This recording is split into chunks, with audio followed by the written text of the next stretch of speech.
Enjoy all your favorite sports like never before at BetMGM. Sign up using code Hawkeye and receive up to $1,500 back in bonus bets if you don't win your first bet. When you register with BetMGM, you'll get instant access to a variety of parlay selection features, live betting options, and the best daily promotions in the business. And with BetMGM at your fingertips, every play and every game matters more than ever. Remember to use code Hawkeye and receive up to $1,500 back in bonus bets if you don't win your first bet. Place your money line, prop, or parlay bets with the king of sportsbooks today. BetMGM and GameSense remind you to play responsibly. BetMGM.com for terms. 21 plus only. Iowa only. New customer offer. Subject to eligibility requirements. Rewards are non-withdrawable bonus bets that expire in 7 days. Please gamble responsibly. Gambling problem? Call 1-800-BETS-OFF.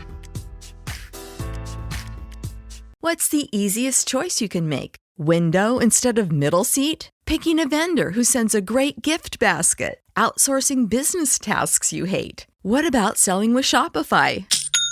Whether you're selling a little or a lot, Shopify helps you do your thing, however you cha-ching. Shopify is the global commerce platform that helps you sell at every stage of your business. From the launch your online shop stage to the first real-life store stage, all the way to the did we just hit 1 million orders stage. Shopify's there to help you grow. Whether you're selling scented soap or offering outdoor outfits, Shopify helps you sell. Wherever and whatever you're selling, Shopify's got you covered. Sign up for a $1 per month trial period at shopify.com/try. Go to shopify.com/try now to grow your business, no matter what stage you're in. Shopify.com/try.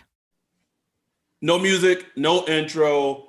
We talked about it in terms of us having a special guest for the Friday episode to break down the huge game between the New Orleans Saints and the Kansas City Chiefs on Sunday. In terms of like Ryan said, like all eyes are on this game. I would say often, his third appearance on the podcast. Greg Cosell is joining us to break down the game.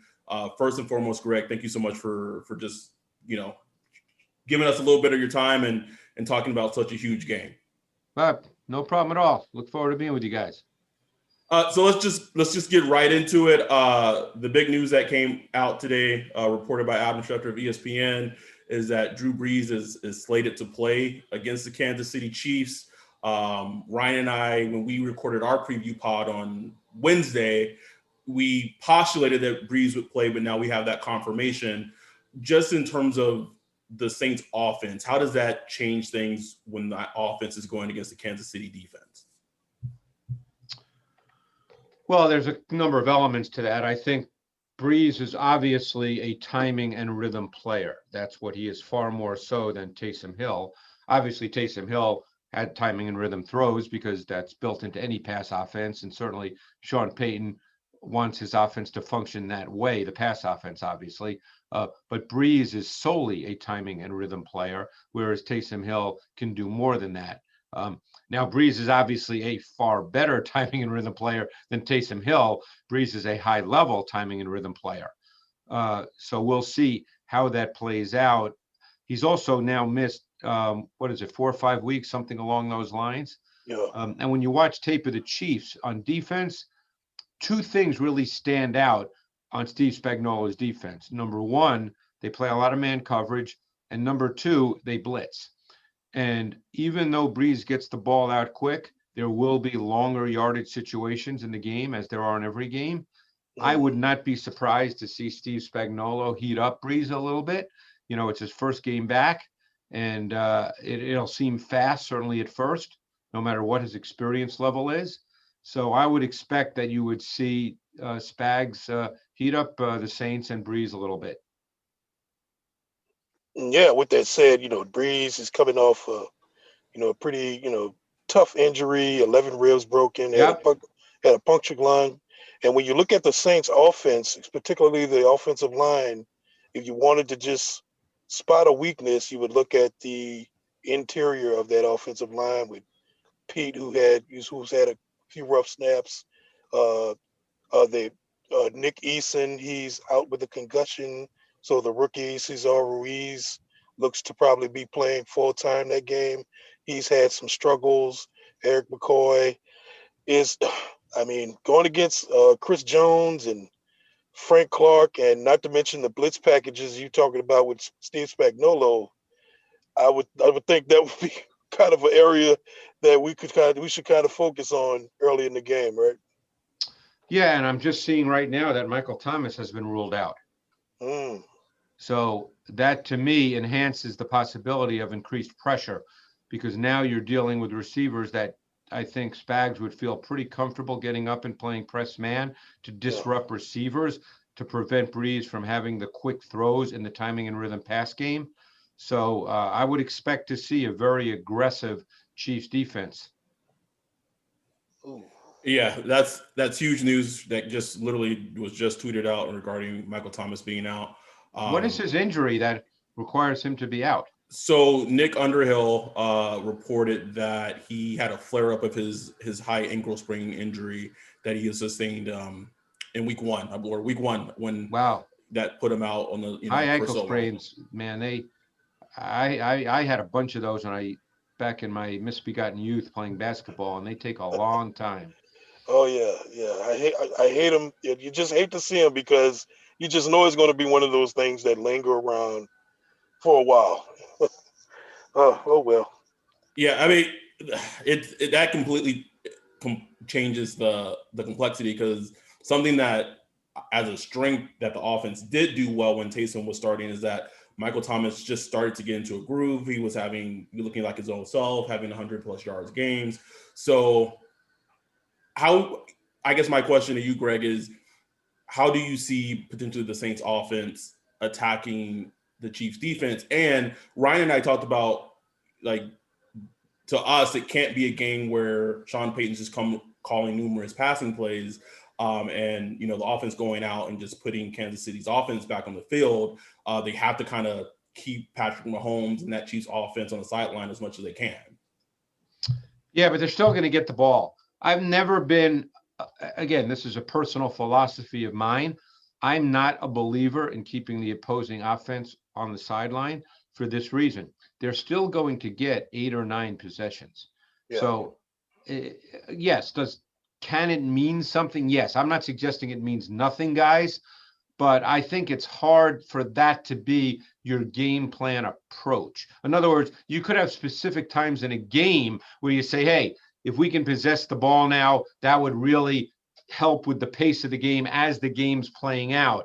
But I think if you go into this game with the idea that we're going to just try to run the ball, throw 40-yard passes, and we're going to see how the game plays out, the Chiefs are still going to get 9 possessions as opposed to 11. It's not like they're going to get 5 possessions. So you're going to have to score in this game. I don't think I'm going out on a limb to say that this is not likely to be a 17-13 game from the Chiefs' perspective anyway. So I think you have to score. So now you have to figure out ways in which to score.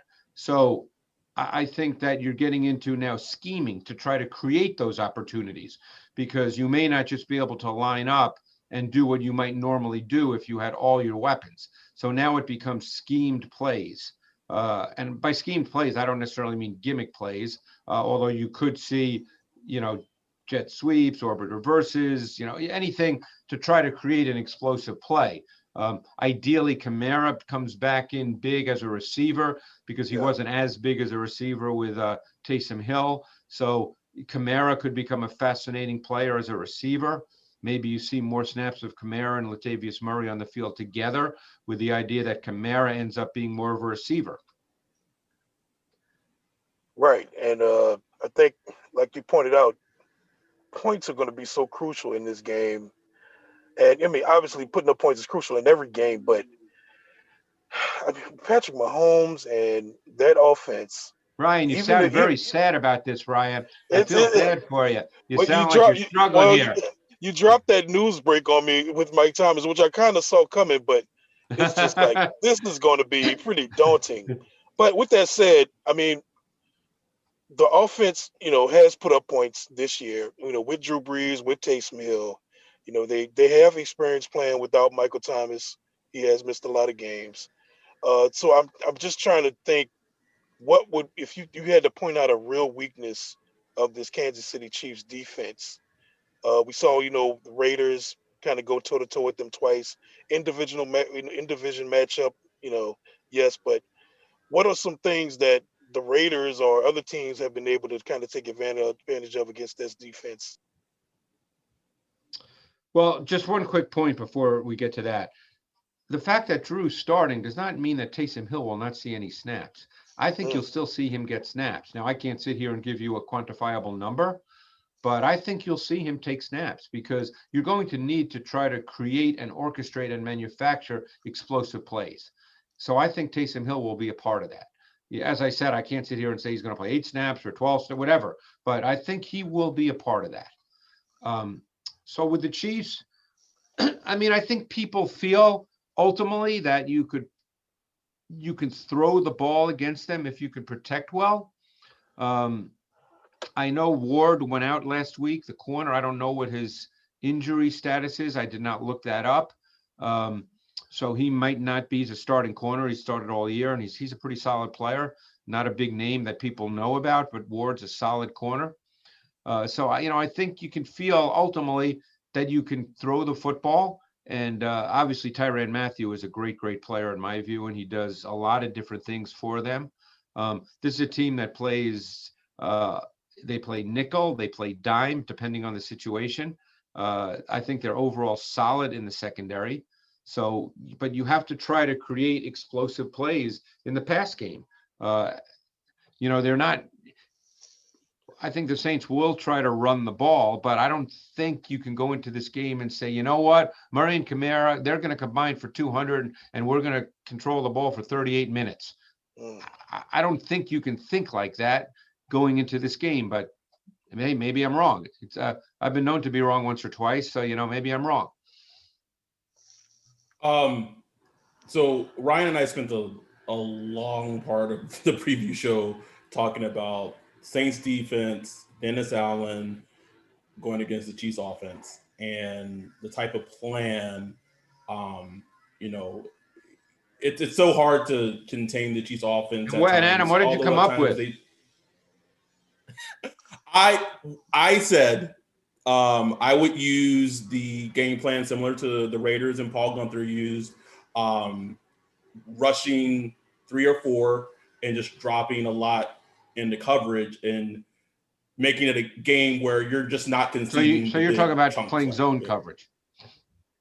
Yeah, that's my plan. Because I just think it's so risky in regards to just going man coverage. And they're a man, and the thing is, they're a man team. And they're a man. It is. I know. So, but I think you have to change tendencies to go what's worked in the past. Because I think, as a fan, if you're going to go with man, you're playing with fire. And this is a game where the Chiefs' offense may be missing potentially like their left tackle and their second string right tackle.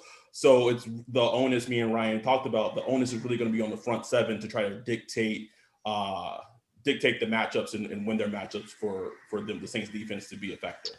Well, the big question is what their balance is between man and zone, because it's not as if they're never going to play man. Right. And they do play a lot of man. They play a lot of 2-man. The big issue for me is Kelsey. Because you know what, corners match up to wide receivers. That's the way it works. So we know whether it's Marshawn Lattimore on Hill, we'll see how that plays out. But if you play 2-man, you in a sense give your corners a better chance. But at the end of the day, then you're also dealing with Mahomes. And while Mahomes is not necessarily a runner the way, let's say, Russell Wilson is or Lamar Jackson is, he certainly can use his legs to create needed first downs in given situations. So the question, if you choose to play man, is who matches up to Kelsey.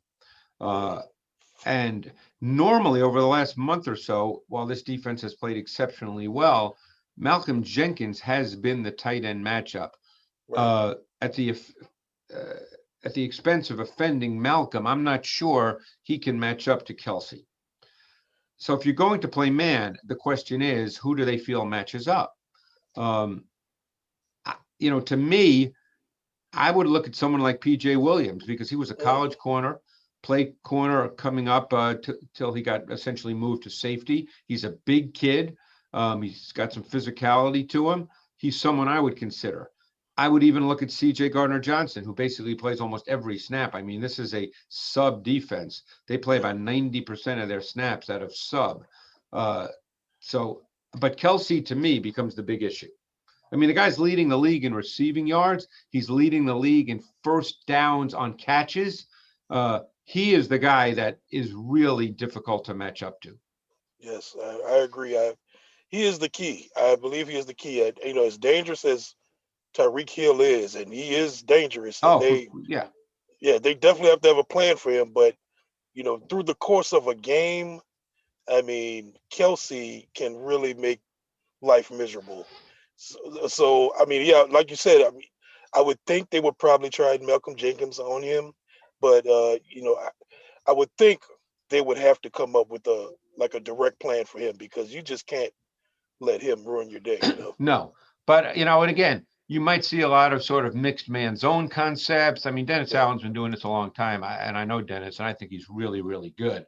So, and he's a lot smarter than I am about this. So, he knows what he's facing, and he's not just going to line up and play man and say, hey, this is what we do. So he's going to have a lot of mixing and matching. What we're trying to figure out is the balance, and we're not going to figure it out. We're just going to talk about it like we know what the hell we're talking about, and we really have no idea, but he's going to mix and match. He is. I think as a Saints fan, a concern is that typically at times when the Saints have played zone, when the defenses played zone, as it's not their strength, they've kind of been burned. Well, they had trouble. They struggled earlier in the season with communication. Some of that could have been the pandemic off season. We don't know why for sure, but they had issues with communication on the back end, and they got burned early in the season when their defense for about the first month, as you guys know, was not very good. Right. And then they started to play a lot more man, and they got better because man, at the end of the day, man is theoretically easier because man is you got him, which is a lot easier than the communication in zone. So we'll see if they play zone, they're going to have to communicate.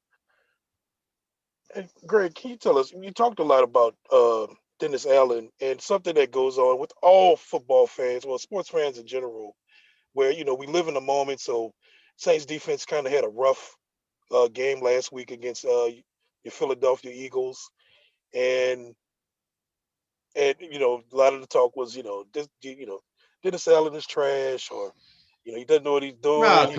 He didn't have a plan for the young rookie and stuff like that. Just you having watched so much football over the years, how can you explain how that happens? How a defense is looking like dominant for 3 or 4 weeks, and then they have one game where they just don't, and it just doesn't look good. Going against an opponent that you would think on paper they should be better than.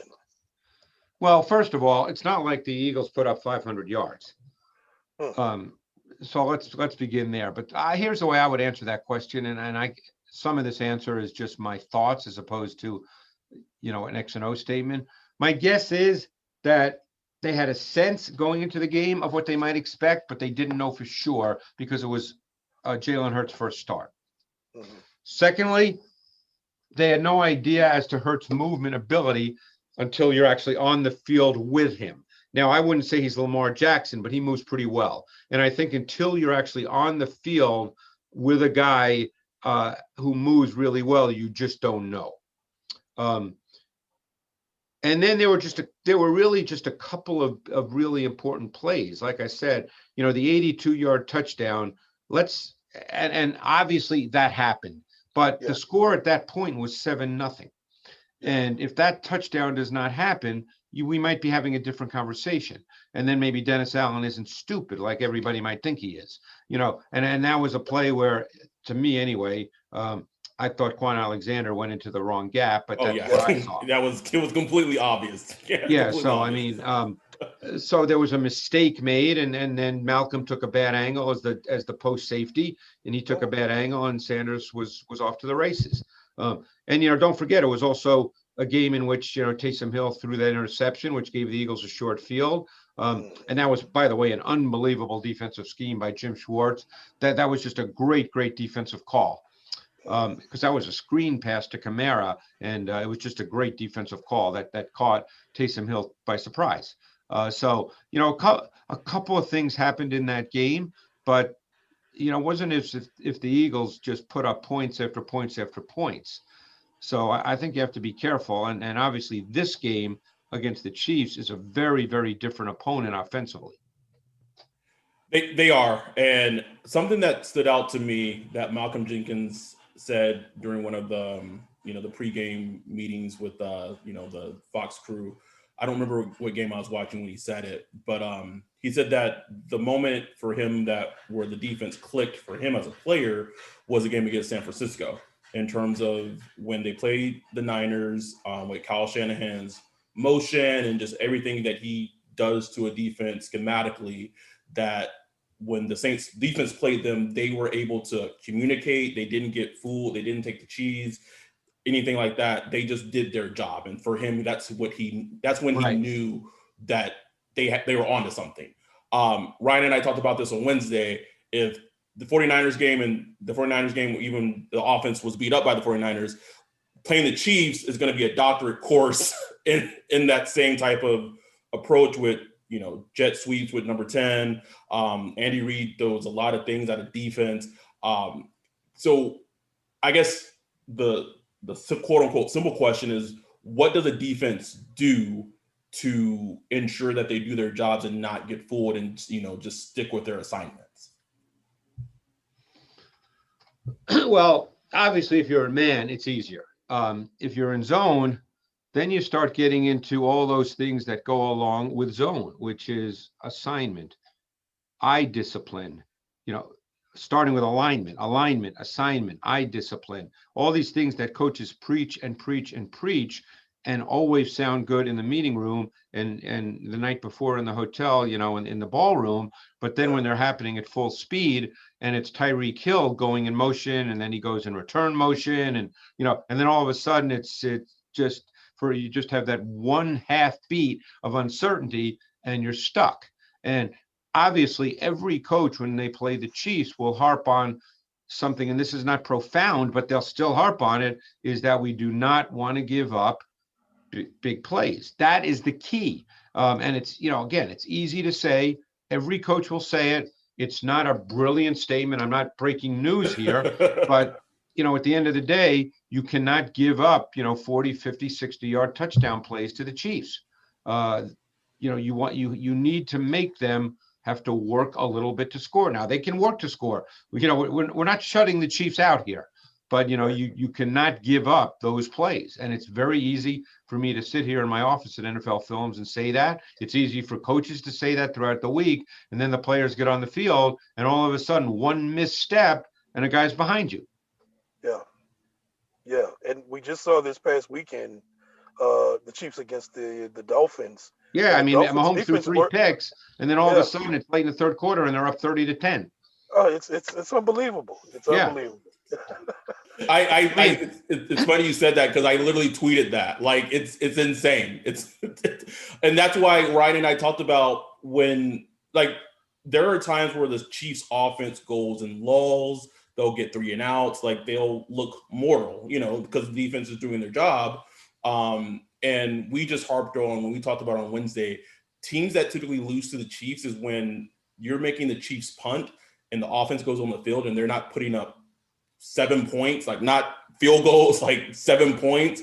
It is almost impossible to beat them as a team because and it's fun. You talk about taking a bad step. I mean, the Hill 44-yard touchdown last week, and obviously they were playing with a backup safety at the time, Clayton Fedudellum, but Hill's going to run to the post and Fedudellum, and I think it was kind of a 2-man type coverage, if I'm not mistaken. And he just takes one step forward thinking that, hey, maybe Hill is running more of an over or a crosser type route as opposed to more of a post type route. And boom, he's beaten. He's done. It's over. So it's hard. I mean, but they're NFL players. A lot of things are hard, and that's what you have to do. You you have to play with alignment, assignment, and eye discipline, and not take bad steps. And that's why they're professional football players. If it was easy, hey, we could all do it. Are you? I'll let Ryan go, but real quick, are you saying that and I know Saints fans are going to cringe when they hear this, although he's played really well, but a big key to this game is going to be Marcus Williams? Marcus Williams, I remember years ago talking to Dan Quinn, and of course he was the D coordinator in Seattle with the Legion of Boom. Yeah. And I remember they had all these great players, and I asked him, who's the most important player on your defense? You have so many great ones. And without pausing for a second, he said Earl Thomas. And I said, why? He says, because he's the guy that has to make up for any mistake. So in some ways, yes, it is Marcus Williams, because he can't make a mistake, because if he makes a mistake, especially if it's a post safety coverage, a single high safety coverage, if he makes a mistake, somebody's behind him. Yeah. Oh, well. Ryan, I heard it in Ryan's voice. Go out, have a beer, relax. It's football. Oh, I'll be fine. I've learned. I think Ryan was just like the reality of and we've Marcus Williams don't make a mistake. It's just a frightening term.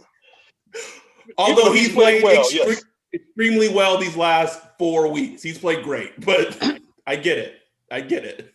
Last thing for me, one thing I noticed I was just looking at the Raiders, their first matchup when they faced the Raiders, the Chiefs.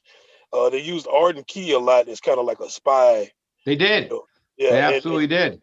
So I would think that's kind of important because, I mean, even though Mahomes is not he's not Lamar, but he just when he does run, it seems to be pretty backbreaking. It's for an important first down or something where he just kind of breaks the team's back when they really need a stop. So, I mean, how important is that? Well, then it depends on what your philosophy is and what you're playing. If you're going to play man, maybe you want to spy because obviously, you don't have anybody in position to deal with Mahomes. If you're playing zone, you don't, because you're going to have two underneath defenders who are going to be looking back, and being aware of when he moves. So, the question is, do you want to do that? And that's a philosophy issue.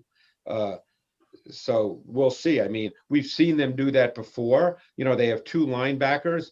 Well, in dime, they'd have one, and it would be Demario Davis. So the question is he going to be your spy? Or is it one of your, in dime, is it one of your 6 DBs to get even a better athlete? That's a question that Dennis Allen will have to answer. But, Mahomes is not a runner, like we said, the way, maybe Russell Wilson is, but he does make kind of meaningful plays with his legs at times. So that's a tough call. Like I said, that's a philosophy issue. This is going to be fascinating. It is.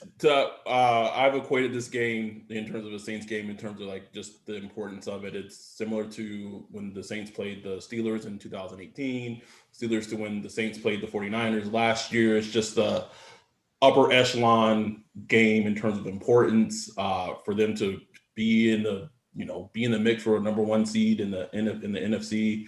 The Chiefs are trying to clinch the number one seed on Sunday. There's just so many elements that goes. So hey, if the Chiefs win, they clinch the number one seed.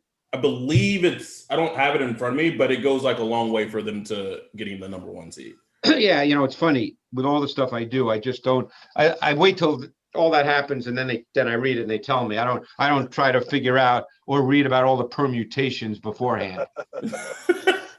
You don't need that for the NFL matchup show. Right? No. Well, we do a little bit at this time of year because, and this was a particularly tough week for us because with Christmas we actually have to shoot the show earlier in the week, and we've got to do some things tomorrow, and so it makes it a little tougher because. Some teams, you start to get into the season where maybe a team gets eliminated this week, or maybe a team wins and their playoff position isn't going to change. Who knows? So it kind of matters a little bit. This is the last one for me. It has nothing to do with this game. I think we've covered this game ad nauseum with you, with the Wednesday episode. what are, just as a person who evaluates the game of football, I throw out the Broncos game. What did Taysom show you in his starts, in terms of him being a valuable quarterback option? Maybe even not for the Saints, just in general. Like, what did you see from him, good and bad? Well, I'll start by saying this. This was not an audition. The Saints were fighting for the number 1 seed, so Sean Payton made a decision that Taysom Hill was the better option than Jameis Winston. And we can debate that forever, but Sean Payton made that decision. It was not an audition. So having said that, I think you saw he threw the ball better than I anticipated. I did not evaluate him coming out of college because most people, I can't evaluate everybody, and most people pretty much said, hey, this guy's not an NFL quarterback, not even an NFL quarterback prospect. So I did not evaluate him coming out of college. I think he throws the ball pretty well. I think they started to do more with him in each game. The first game against the Falcons was very basic stuff, a lot of half field. Second game, not the second Falcons game, they started to do a little bit more in terms of the route concepts.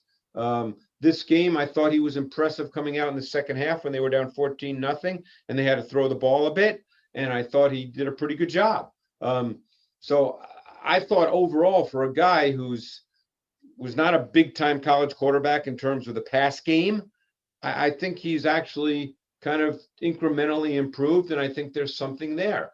And, I actually had a really long talk yesterday with Bill Polian, and we were talking about the changing nature of the quarterback position. And there's no answer to that question because it's not a quantifiable thing. But, now the ability to move becomes more increasingly important.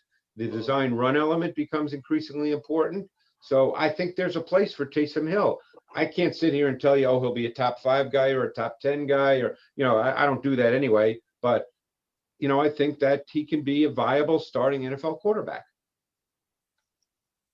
Interesting. Yeah, the movement element is funny because I was just tweeting the other day, after that whole, the Ravens-Browns matchup, it's just funny how some of those crazy runs by Lamar Jackson have become just so ho-hum. It's like, a 40-yard run, like, who cares? It's like big deal. Right. And those would be like super highlights back in the day, but now it's... So it comes down to what's the balance between that kind of thing and your ability to throw. Yes. Because Lamar, and this is a tape study thing, and I've spoken to a lot of people, Lamar is just an average thrower of the football.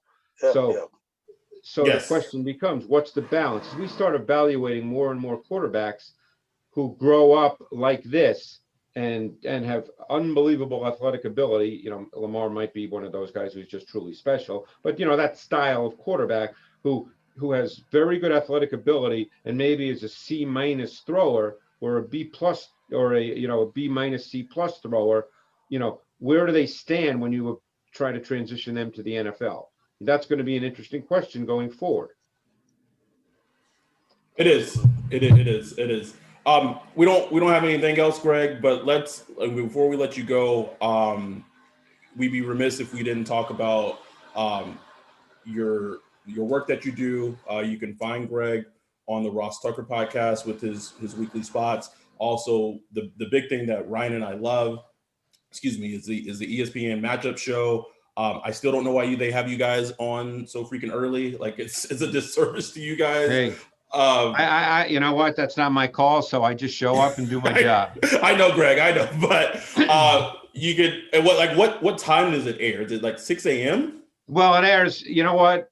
Now that remotes have those blue buttons and all that, and you can kind of talk into it and say NFL matchup. That's probably the best way to do it. Yeah. I know when I wake up on Sunday mornings, I just pull up my recordings and I press play. Yeah, Sunday. So that's the best way to do it. Took me since I'm old. It took me a long time to figure out what that blue button was. So if you, not just Saints football, if you just are a football head, please watch the NFL matchup show on ESPN. Your knowledge about the game just expands so much. I believe this is Greg, this is Greg's third time on the podcast, which puts him at like our highest number in terms of appearances for guests. So congrats, Greg. No, is that good or bad, guys? No, that's great for us because we love your work. We love your, just being able to talk ball with you. And we know how busy you are during the season. So the fact that you even were able to make a little time just to talk to us about such a huge game, we really appreciate that, truly. So thank you so much. No problem, guys. I enjoyed it. It's fun. I actually enjoy these kind of more informal talks because, most things I do, with few exceptions, you got to speak in a 25-second soundbite. Yeah, you're right. No sound bites here. No sound bites here. So you can follow Greg on Twitter at Greg Cosell. NFL Matchup Show, Ross Tucker podcast. He's on it weekly. Have a great holiday, Saints fans. Huge game on Sunday. Be safe. And with that, we're going to get out of here. We're out.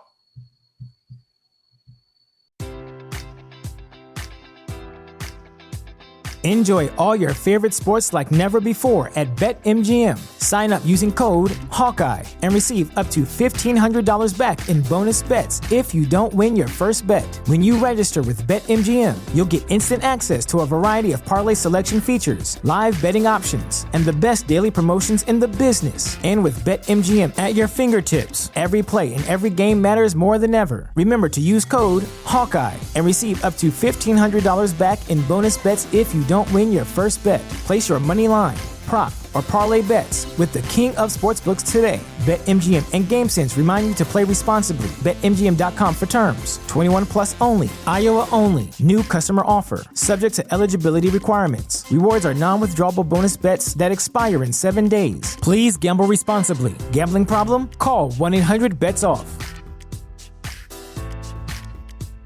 This is the story of the one. As head of maintenance at a concert hall, he knows the show must always go on. That's why he works behind the scenes, ensuring every light is working, the HVAC is humming, and his facility shines. With Grainger's supplies and solutions for every challenge he faces, plus 24/7 customer support, his venue never misses a beat. Call quickgrainger.com or just stop by. Grainger, for the ones who get it done.